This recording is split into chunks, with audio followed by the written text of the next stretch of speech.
నా పేరు శ్రీరామరాజు, నాకు ఇస్లాంలో కొన్ని అపోహలు ఉన్నాయి, మీరు తీర్చండి అని. అలా మీరు ఒక ముస్లింగా ఉండి హిందూ పేరుతో మీరు ప్రజల్ని మోసం చేస్తున్నారు అని సంతోష్ ఘనపాటి గారు మాట్లాడుతున్నారు. ముఖ్యంగా సంతోష్ ఘనపాటి గారు తెలుసుకోవాల్సిన విషయం ఏంటంటే, మీరు ఒక పురోహితులుగా, ఒక పండితులుగా ఉన్నారు, మీకంటూ ఒక ఫ్యాన్ ఫాలోయింగ్ ఉంది. ఒక హిందూ ధర్మాన్ని మీరు ఒక రిప్రజెంట్ చేసేటప్పుడు, ఒక వ్యక్తి గురించి మాట్లాడేటప్పుడు కనీస అవగాహన ముందు మీకు ఉండాలండి. ఎందుకంటే నేను అక్కడ అస్సలామా లేకుని చెప్పాను. ఇప్పుడు మీరు ఉన్నారండి, మీ ముస్లిం ఫ్రెండ్కి అస్సలామా లేకు అని చెప్తే మీరు జవాబిస్తారా లేదా? మన తెలంగాణ కల్చర్లో మనం అస్సలామా లేకు అని చెప్తారు, వాళ్ళు నమస్తే అని కూడా చెప్తారు, ఇవన్నీ మనం చెప్తాం అనమాట. ఎప్పుడైతే జాకీర్ నాయక్ గారిని నేను క్వశ్చన్ అడిగాను, అప్పుడు నా పేరు శ్రీరామరాజు, నేను హిందూగానే ఉన్నాను, అప్పుడు అన్వేషణలో ఉన్నాను, ఇంకా పూర్తి స్థాయిలో దేవుణ్ణి తెలుసుకోలేదు, నేను అప్పుడు అన్వేషిస్తున్నాను, రీసెర్చ్ చేస్తున్నాను. ఎప్పుడైతే నాకు కొన్ని ప్రశ్నలకు జవాబులు దొరికాయో తర్వాత నేను ఇస్లాం స్వీకరించాను. శ్రీరామరాజు నుండి సిరాజుర్ రెహమాన్గా నాకు కొంతమంది పెద్దలు పేరు పెట్టడం జరిగింది. అయితే అప్పుడు ఏదైతే నేను క్వశ్చన్ అడిగానో అప్పుడు నేను హిందూగానే ఉన్నాను, హిందూ పేరుతోనే నేను అడిగాను. అంటే సంతోష్ ఘనపాటి గారికి ఈ వేదిక పరంగా నేను చెప్పే విషయం ఏంటంటే, మీరు అంత పెద్ద స్థాయిలో ఉన్నప్పుడు కనీసము, నేను తెలంగాణ రాష్ట్రానికి చెందినటువంటి వాడిని, నేను దాదాపుగా ఒక 18 సంవత్సరాల నుండి నా ప్రసంగాలు ఉన్నాయి యూట్యూబ్లో, మీ అందరికీ తెలిసినటువంటి వ్యక్తినే. కనీస అవగాహన లేకుండా మీరేమంటున్నారు, పైగా మీరు ఒక ముస్లిం అయి ఉండి హిందూ పేరుతో ప్రజల్ని మోసం చేస్తున్నారు అంటే ఇక్కడ ఏమైపోయిందండి? అంటే కనీస అవగాహన, హోంవర్క్ లేకుండా ఏదైతే మీరు అక్కడ ఈ సిగ్నేచర్ స్టూడియోలో మీరు చెప్పారో, ఇక్కడ ఎవరు బ్లేమ్ అవుతున్నారంటే చాలా ఖచ్చితంగా మీరు బ్లేమ్ అవుతున్నారు. కాబట్టి నెక్స్ట్ టైం ఇలా మాట్లాడేటప్పుడు కాస్త జాగ్రత్తగా మాట్లాడితే మంచిదని నేను ఆశిస్తున్నాను. కానీ గతంలో ఎప్పుడు కూడా మీరు హిందువుని అని మీ టెస్టిమోనీ చెప్పినట్టు కానీ మీ సాక్ష్యం గురించి ఎక్కడ బహిర్గతం చేసినట్టుగా కనపడలేదు. ఒక పంతులు వచ్చి మీ గురించి హిందువు అని చెప్పి పలికినప్పుడు ఏదో అలజడి అయితే రేగినట్టుగా కనపడతాం. ఎందుకు హిందువుగా మిమ్మల్ని మీరు దాచుకోవాలనుకున్నారా? సాక్ష్యం చెప్పొద్దు అనుకున్నారా? ఇన్ని వేదికల మీద లక్షల మందిని అడ్రస్ చేసే సిరాజ్ గారు మీ సాక్ష్యం గురించి ఎందుకు అడ్రస్ చేసుకోలేదు? అసలు నిజంగా మీకు అంటూ సాక్ష్యం ఉంటే ఫస్ట్ సాక్ష్యం చెప్పండి ప్లీజ్. అయితే విషయం ఏంటంటే మహేందర్ గారు, ఒక విషయాన్ని తెలుసుకోవాలి. నేనేదో మత ప్రచారం చేయడానికి ధర్మాన్ని నేను తెలుసుకోలేదు. నేను ఒక భక్తునిగా నా నిజదైవాన్ని తెలుసుకున్నాను. నేను ఒక మోటివేషనల్ స్పీకర్గా ఇస్లాంపై ఉన్నటువంటి అపోహలను తొలగించడం, పూర్తి మానవులంతా కూడా ఒకే జంట సంతానం, పరస్పరం సోదరులని, నేనంటే మత సామరస్యం, జాతీయ సమైక్యత, విశ్వ మానవ సౌభ్రాతృత్వ భావనలు పెంపొందించడానికి నేను ప్రయత్నం చేస్తున్నాను. నేను ఒక మోటివేషనల్ స్పీకర్ కూడా. నేను ఎక్కడ కూడా మత ప్రచారకుడిగా నేను అవతారం ఎత్తలేదు. కాబట్టి నాకు ఎప్పుడు అవసరం ఏర్పడలేదు నా సాక్ష్యం పబ్లిక్ చెప్పేసి నేను ముందు హిందూగా ఉండేవాడిని, ఇప్పుడు ఇస్లాంలోకి వచ్చేసానని చెప్పేటువంటి అవసరం నాకు ఏర్పడలేదు. కాబట్టి ఎప్పుడు నేను చెప్పలేదు. కానీ ఈరోజు అపోహ కొంత క్రియేట్ అయింది. మీకు ఒక మంచి ఇమేజ్ ఉన్న నేపథ్యంలో హిందువుగా ఉన్న మీరు క్రిస్టియన్గా మారుతారు అంటే ఒక ప్రాబ్లం అయితే, ఇస్లామిక్లోకి మారుతారు అనేది ఇంకో ప్రాబ్లం అయితే, క్రిస్టియాన్ని కాకుండా హిందూయిజాన్ని కాకుండా కేవలం ఇస్లామిక్ని పుచ్చుకున్నారు. కాబట్టి అంత ఏముంది, ఏం అట్రాక్ట్ చేసి మిమ్మల్ని? అంత గొప్ప సాక్ష్యం ఉండాలి కదా మీకు అనేది ఉద్దేశం. చాలా మంచి ప్రశ్న అడిగారండి మహేందర్ గారు. మీరు చెప్పే విషయం ఏంటంటే, అవునండి, ఇప్పుడు మీరు ఒక హిందువు నుండి ఇస్లాం ధర్మాన్ని ఎందుకు స్వీకరించారు? ఒక ముస్లింగా క్రిస్టియన్గా కావాల్సి ఉండే కదా, లేదా మీరు ముస్లింగా ఎందుకు వచ్చారు? దాని వెనుక ఉన్నటువంటి అంత గొప్ప సాక్ష్యం. హిందుత్వంలోనే వేద పండితులు అవ్వాల్సింది, లేకపోతే ఇంకా ఎక్కువగా అధ్యయనం చేసి దాంట్లో ఉన్న ఒక డివైన్ సిచ్యువేషన్కి కూడా చేరుకోవాలి అనేది ఉండాల్సిందే మీకు. కానీ కేవలం ఇస్లామిక్ పట్లనే ఎందుకు ఆకర్షణకి లోనయ్యారు మీరు అని అంటే? మీరు మంచి క్వశ్చన్ అడిగారండి. ఇక్కడ తెలుసుకోవాల్సిన విషయం ఏంటంటే, ఇది మన భారతదేశం, భారత రాజ్యాంగం ఆర్టికల్ 25లో కూడా మనకు ఒక అనుమతి ఇవ్వడం జరిగింది. మీకు నచ్చిన మతాన్ని స్వీకరించవచ్చు, దాన్ని ప్రచారం చేసుకోవచ్చు. భారత రాజ్యాంగం వెలుగులోనే నేను ఉన్నాను, మొదటి విషయం. రెండో విషయం ఏంటంటే, నేను చిన్నప్పటి నుండి కూడా ధార్మికంగా, ఆధ్యాత్మికంగా ఎక్కువగా ఆసక్తి కలిగినటువంటి వ్యక్తిని అనమాట. నేను రీసెర్చ్ చేశాను, పరిశీలన మరియు పరిశోధన చేయడం ప్రారంభించాను అనమాట. పరిశీలన చేసినప్పుడు నాకు కొన్ని విషయాలు ముందుకు వచ్చాయి. అదేంటంటే, నేను ఎందుకు ఇస్లాం ధర్మాన్ని స్వీకరించాను అన్న విషయాన్ని తెలుసుకోవడానికి నేను ఈ విషయాన్ని నా సాక్ష్యం చెప్తున్నానండి. ఆ సాక్ష్యం ఏంటంటే, ముందుగా వేదాల ప్రకారంగా దేవుడు ఒక్కడని అనేక ఆధారాలు ఉన్నాయి. దేవ ఏకహ ఏకం ఏవద్వితీయం, ఆయన ఒక్కడున్నాడు, అద్వితీయుడు కాడు అని చెప్పేసి బైబిల్లో కూడా దేవుడు ఒక్కడైనా ఉంది, ఖురాన్లో కూడా దేవుడు ఒక్కడైనా ఉంది. మరి దేవుడు ఒక్కడే అన్నప్పుడు ఆ ఒక్క దైవాన్ని ఎందుకు ఆరాధించట్లేదు? నిజంగా ఆ ఒక్క దైవాన్ని ఆరాధించేటటువంటి మతము, ధర్మము ఏదైనా ఉందా, ఎవరైనా ఉన్నారని నేను ఏం చేశానంటే, ఎప్పుడైతే గుడికి వెళ్ళానో గుళ్ళో విగ్రహాలు ఉన్నాయి, ఏకదైవ ఆరాధన జరగట్లేదు, బహుదైవోపాసన జరుగుతుంది. అలాగే ఎప్పుడైతే నేను చర్చ్కి వెళ్ళానో అక్కడ యేసుక్రీస్తు యొక్క బొమ్మ కనిపిస్తుంది, సిలువ బొమ్మ కనిపిస్తుంది, అక్కడ కూడా బహుదైవోపాసన కనిపిస్తుంది. కొంతమంది మరియంని పూజిస్తున్నారు, అలాగే ఎప్పుడైతే నేను దర్గాకి వెళ్ళిపోయానో దర్గాలో కూడా ఎవరో చనిపోయినటువంటి ఒక సమాధి యొక్క పూజ జరుగుతుంది. అంటే ఇక్కడ ఎప్పుడైతే నాకు వచ్చినటువంటి సందేహం ఏదైతే ఉందో, నన్ను పుట్టించినటువంటి దేవుడు ఒక్కడే ఉన్నప్పుడు ఆ ఒక్క దైవాన్ని ప్రజలు ఎందుకు ఆరాధించడం లేదు, మళ్ళీ ఆరాధించేవారు ఎవరు ఉన్నారని ఎప్పుడైతే నాకు సందేహం కలిగిందో, నేను ఎప్పుడైతే టెంపుల్కి వెళ్ళానో అక్కడ విగ్రహారాధన జరుగుతుంది, ఎప్పుడైతే చర్చ్కి వెళ్ళానో అక్కడ కూడా ప్రతిమల ఆరాధన జరుగుతుంది. అక్కడ కూడా ఒక విధంగా బహుదేవోపాసన, యేసుని, మరియమ్మని, సిలువని ఆ బొమ్మలు పెట్టుకున్నారు. అలానే నేను ఎప్పుడైతే దర్గాకి వెళ్ళిపోయానో అక్కడ కూడా సమాధులను ఆరాధిస్తున్నారు. ఇదే ఆలోచన, ఇదే నాకున్నటువంటి సందేహంతో ఎప్పుడైతే నేను మస్జిద్కి వెళ్ళానో ఆ మస్జిద్లో ఎలాంటి విగ్రహం లేదు, ఎలాంటి ఆకారం లేదు, ఎలాంటి చిత్రపటం లేదు, ఒకే సృష్టికర్త అయినటువంటి దైవాన్ని మాత్రమే వారు ఆరాధిస్తున్నారు.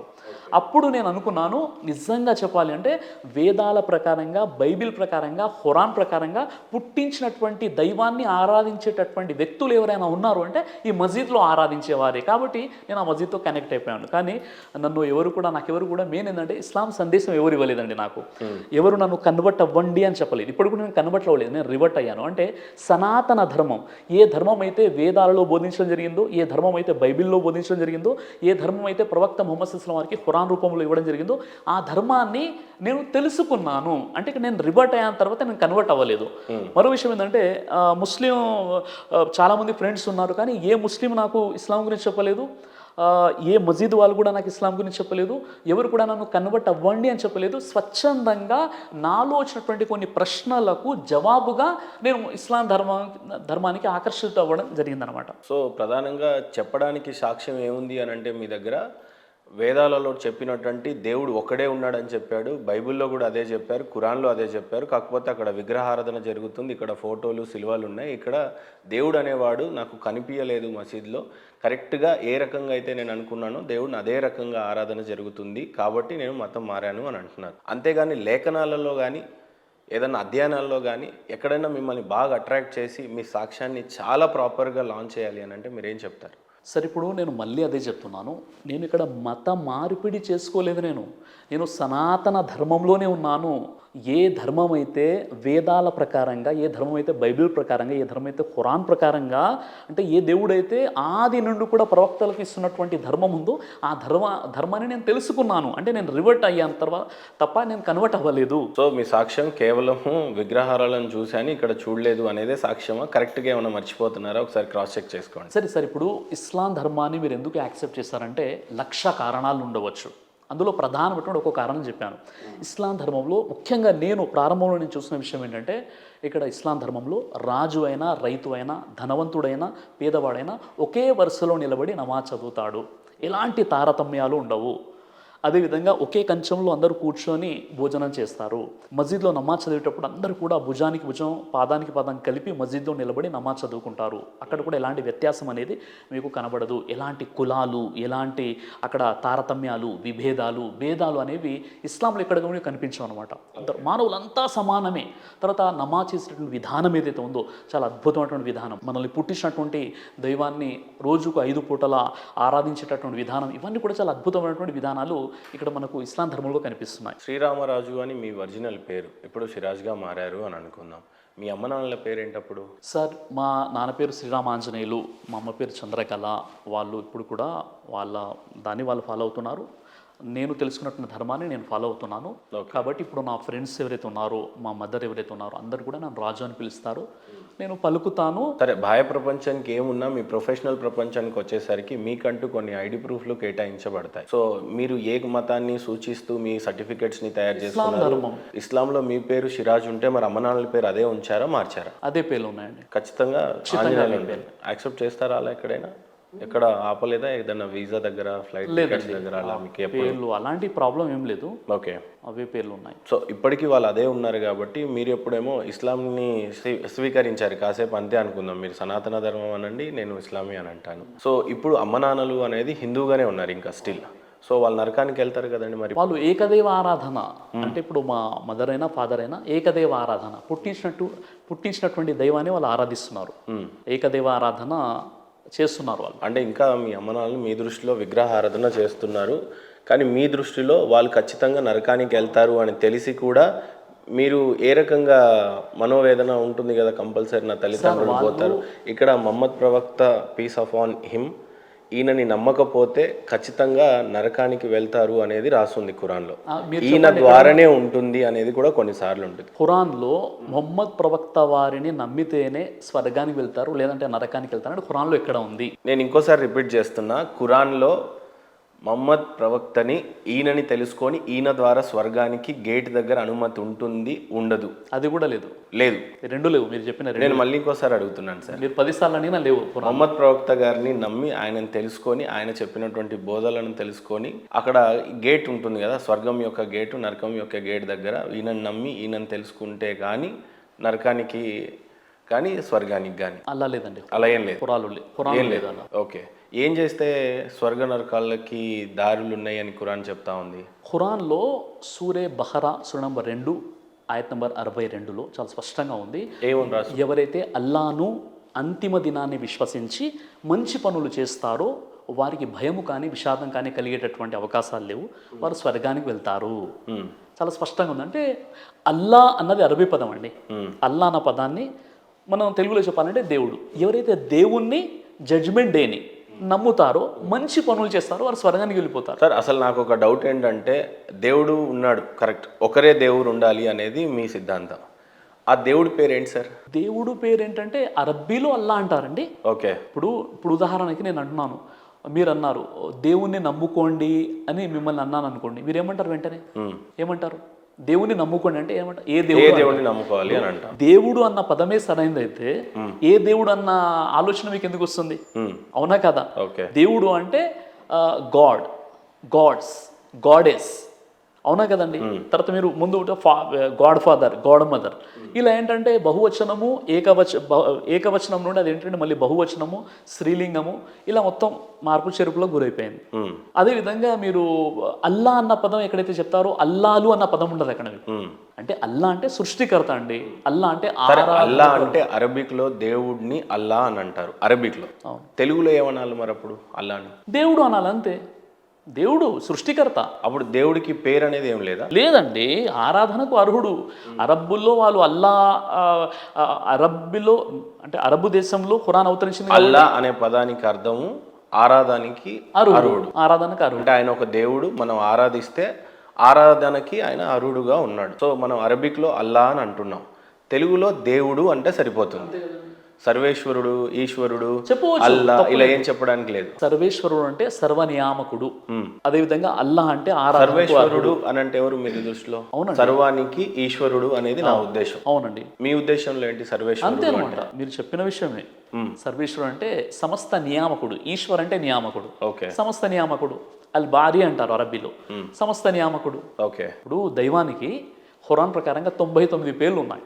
ఇప్పుడు హిందూ మతంలో కూడా చాలా పేర్లు ఉన్నాయి దైవానికి సంబంధించి, అందులో ఒక పేరు అనమాట. కాబట్టి మనం ఓవరాల్గా మనం ఇక్కడ తెలుసుకోవాల్సిన విషయం ఏంటంటే, ఇక్కడ అల్లా అనగానే మీరు అపోహ గురైపోతున్నారు. అల్లా అంటే అరబ్బుల దేవుడు, అల్లా అంటే ముస్లింల దేవుడు. నేను చెప్పే విషయం ఏంటంటే అల్లా అంటే మనందరికీ. మరి మీరెందుకు ఇండియాలో ఉన్నప్పుడు దేవుడు అని పలకకుండా ప్రతిసారి అల్లా అని పలుకుతున్నారు? అరబిక్ వాళ్ళు అరబిక్లో అల్లా అని పలుకుతున్నప్పుడు చాలా అందంగా ఉంది కదా. మీరు తెలుగులో చెప్తున్నప్పుడు దేవుడిని నమ్మండి అనాలి కానీ అల్లాని నమ్మండి అని ఎందుకు అంటున్నారు? అరబిక్నే ఎందుకు పలుకుతున్నారు? ప్రవచనాలు మొత్తం తెలుగులో చెప్తూ చివరికి దేవుడి పేరుకి రాగానే అల్లా అని ఎందుకు చెప్తున్నారు? దేవుడే అనొచ్చు కదా, ఈశ్వరుడే అనొచ్చు కదా. ఇప్పుడు మీరు ఈశ్వరుడిని నమ్మండి అని మీరు అనొచ్చు కదా, ఇదే ప్రవచించాలి కదా. కరెక్ట్ చెప్పారు మీరు. ఇక్కడ ముస్లిం ధార్మిక పండితులు, ముస్లిం ఉలమాలు, ముస్లిం స్పీకర్ చేసే పెద్ద పొరపాటు ఏంటంటే, ఒకప్పుడు అలాంటి పొరపాట్లు మేము కూడా చేశాము. ఆ విషయం ఏంటంటే, అల్లా అనేటటువంటి పదం ఎక్కడైతే వచ్చిందో అక్కడ దేవుడు ఆరాధనకు అర్హుడు అని చెప్పాలి. అదే సంస్కృతంలో ట్రాన్స్లేషన్ చేస్తే మనకు సర్వేశ్వరుడు సమస్త నియామకుడు అయిపోతాడు. కాబట్టి ఇక్కడ భాషాపరమైన వ్యత్యాసంతోనే మీ దేవుడు మా దేవుడు వేరు వేరైన ఆలోచనలు వస్తున్నాయి. కాబట్టి ఈ భాషాపరమైన వ్యత్యాసాన్ని మనం దూరం చేయాలి. దూరం చేసి అల్లా అంటే దేవుడు అంతే. అంటే ఇప్పుడు మీరు ఏదైతే డయాస్ మీద చెప్తున్నారో నిజ దేవుడు అల్లాని నమ్మండి అని అనకుండా నిజ దేవుడు ఈశ్వరుడే ఆయనని నమ్మండి అనే ప్రవచిస్తారా? ఖచ్చితంగా ఖచ్చితంగా ఖచ్చితంగా చెప్తాను. ఎంత నియమాలతో ఉంటారు ఈ పదం మీద? అయ్యో అసలు నేను అదే అంటున్నాను కదండి. ఇప్పుడు నేను చాలా చిన్న వయసు నుండే ఈ ధార్మికతలో ఆధ్యాత్మికతలో నేను ఉన్నాను. నేను ప్రతిరోజు కూడా నేను ఒక స్టూడెంట్నే అనమాట, ఒక విద్యార్థిని. ఎందుకంటే ప్రతిరోజు చదువుకుంటున్నాను, ప్రతిరోజు నేర్చుకుంటున్నాను, గురువుల ద్వారా వింటున్నాను, ప్రసంగాలు వింటున్నాను, స్వతహాగా నేను అన్ని గ్రంథాలు చదువుతున్నాను, రోజు నేను అప్డేట్ అవుతున్నాను. ఒకప్పుడు చెప్పాను నేను అల్లాయే అనాలని. అని వాస్తవంగా చెప్పాలంటే అల్లా అంటే ఎవరండి? దేవుడు. అక్కడ అరబీ భాష తెలుగులో ట్రాన్స్లేట్ చేస్తే సృష్టికర్త, ఆరాధనకు అర్హుడు, సర్వేశ్వరుడు. మరి ఆ సర్వేశ్వరునే నమ్మండి అంటున్నా నేను. సర్వేశ్వరుడు అంటే మాకు క్లియర్ గానే ఉంటుంది కదా, మేమంతా నమ్మేది సర్వేశ్వరుడిని అని మేము ఫీల్ అవుతున్నాం, మీరంతా నమ్మేది అల్లా అని, వాళ్ళు నమ్మేది యెహోవా యేసుని అని చెప్పి. ఈ కన్ఫ్యూజన్కి మీరేం చెప్తారు? ఇప్పుడు ఇన్ని రోజులు జరిగినటువంటి పెద్ద కన్ఫ్యూజన్, ఇన్ని రోజులు జరిగినటువంటి పెద్ద పొరపాటు ఏంటంటే మీరేమంటున్నారంటే సార్ నేను మంచినీళ్ళు తాగుతాను కానీ పానీ తాగని అంటున్నారు. నేనేమన్నానంటే సార్ నాకు మంచినీళ్ళు వద్దండి, నాకు పానీ కావాలంటున్నాం. మనం ఇద్దరం ఏంటంటే అసలు మంచినీళ్ళు అంటే ఏంటి, పానీ అంటే ఏంటి అని పక్క పక్కన పెట్టుకుంటే రెండు ఒకటే అనే విషయం తెలిసింది. అప్పుడు మనం డిసైడ్ అయిపోయాము, ఇక నేను పానీ మంచినీళ్ళు అన్న భేదాన్ని పక్కన పెట్టేసి అదేంటో దాన్ని చూద్దాం అనుకున్నాం. అదే విషయం ఇప్పుడు క్లారిటీగా వచ్చేసింది. రైట్. శివరామరాజుగా ఉన్నటువంటి మీరు సిరాజ్గా మారిన తర్వాత, ఇప్పుడు సిరాజ్గా ఉన్న తర్వాత మత మార్పిడులు ఎన్ని చేశారు మీరు? ఎంతమందిని ఇస్లామిక్లోకి మీరు మార్చారు? ఎంతమంది హిందూ సోదరులని ఇస్లామిక్గా మార్చారు? మీరు ఎలాగో మారిపోయారు, చాలా మందిని మారుస్తున్నారు. డైలీ ఇదే మీ దినదిన ఇన్కమ్ సోర్సెస్ అయిపోయింది, అండ్ లేకపోతే మీ దినచర్యనే ఇది అయిపోయింది. ఇప్పటికీ మీరు ఎంతమందిని మతం మార్చారు? ఇది మీరు చెప్తున్నారా, పబ్లిక్ చెప్తున్నారా? ఇది వినడానికి కొంత కాంప్లికేటెడ్గా ఉండొచ్చు, కానీ బట్ మీరు మతం మారుస్తున్నారా, మార్చట్లేదా? సూటిగా చెప్పండి. నేను ఒక క్వశ్చన్ అడుగుతున్నాను. ఈ సిగ్నేచర్ స్టూడియో ద్వారా పాస్టర్లను, పండితులను అందరిని తీసుకొచ్చేసి మీరు గొడవలు పెడుతున్నారని ఎవరన్నా అంటే మీరేమంటారు? దాని క్లారిఫికేషన్ ఇస్తారు. నేను క్లారిఫికేషన్ ఇస్తారు. ఏమని ఇస్తారు మీరు?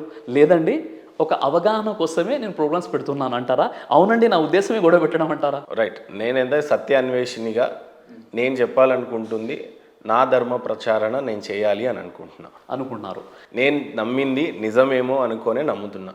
నా పండితులు, మా తాతలు, ముత్తాతలు, ఇంకా ముత్తాతలకు పోతే రామాయణం లక్షల కాలం నాటిది. మన ధర్మం, మన సనాతన ధర్మం చాలా పాతది, దీన్నే నమ్మాలి అని చెప్పారు. కాబట్టి ఆ ధార్మికతలోనే, దాంట్లోనే ఇంకా పిహెచ్డి చేయలేదు. కాబట్టి నేను సత్యాన్వేషినిగా, ఈరోజు నా టైటిల్ సత్యాన్వేషినిగానే ఉంది. సో సత్యాన్ని తెలుసుకోవాలి, నిజదేవుడిని తెలుసుకోవాలి, నిజంలోనే ఉండాలి. ఈ గొడవలు అనేవి జరగకూడదు. మత మార్పిడుల వల్లనే అత్యధిక గొడవలు జరుగుతూ ఉన్నాయి. ఉదాహరణకి ఇప్పుడు బంగ్లాదేశ్లో జరుగుతున్న పరిస్థితులన్నీ ఇవే. సో సూటిగా మీరు చేస్తున్నది మత మార్పిడియే అనేది నేను అంటున్నాను. మీరేమంటారు? మీ మతంలో ఎవరి మతం వాళ్ళ ఇప్పుడు మీరున్నారు సార్, అల్లానే పూజించుకుంటే తప్పేం లేదు, యేసుప్రభుల వారినే నమ్మితే తప్పేం లేదు. వాళ్ళ బైబుల్ని వాళ్ళు చదువుకుంటే దాంట్లో స్వర్గ నరకాలు ఉన్నాయి. వాళ్ళ దేవుడు ఉన్నారు, మాకు మా దేవుడు ఉన్నాడు, అల్లకి అల్ల దేవుడు ఉన్నాడు, ఆ దాంట్లో కూడా స్వర్గ నరకం ఉన్నాయి. కానీ మా దేవుడునే నమ్మండి, లేకపోతే మీరు నరకానికి వెళ్తారు అనేది బ్లాక్ మెయిల్ అంటున్నాను నేను. దీనివల్లనే మత కలహాలు జరుగుతున్నాయి అని అంటున్నాను. మత కలహాలు జరగొద్దు అని అంటే ఏ వర్గం, ఏ వర్ణం, ఏ జాతికి ఆ జాతి హ్యాపీగా ఉంటే మంచిది అనేది నా ఉద్దేశం అని అంటాను. అందుకని సూటిగా అడుగుతున్నాను, మీరు మత ప్రచారం చేస్తున్నారు, మత మార్పిడి చేస్తున్నారు సిరాజ్ గారు అనేది నా ప్రధానమైన ఆరోపణ. అంటే మీరు ఏం చెప్తారు? మహేందర్ గారు, ఏదైతే మీ ప్రశ్న మీరు అడిగారో, మీరు అడగడం మీ యొక్క హక్కు, చెప్పడం నా యొక్క బాధ్యత. విషయం ఏంటంటే ఒకవేళ మత మార్పిడి అనేటటువంటి కాన్సెప్ట్ ఏదైతే ఉందో అది ఉన్నట్లయితే నేను శ్రీరామరాజు తర్వాత సిరాజు రహమాన్ అని నేనే 100 వీడియోస్ చేసేవాడిని. నేను ముందు చేశానంటే చేయలేదు. మొదటి విషయం, నేను ఒక అన్వేషణ చేసిన తర్వాత, అన్ని గ్రంథాల పరిశీలన మరియు పరిశోధన చేసిన తర్వాత ఒకే ఒక సృష్టికర్త ఉన్నాడు, ఆ ఒక్క దైవాన్నే ఆరాధించాలన్న ఆలోచనతో నేను ఈ ధర్మాన్ని ఫాలో అవుతున్నాను. ఇది మొదటి విషయం. ఇది నా వ్యక్తిగతానికి సంబంధించిన విషయం, నేను ఫాలో అవుతున్నాను.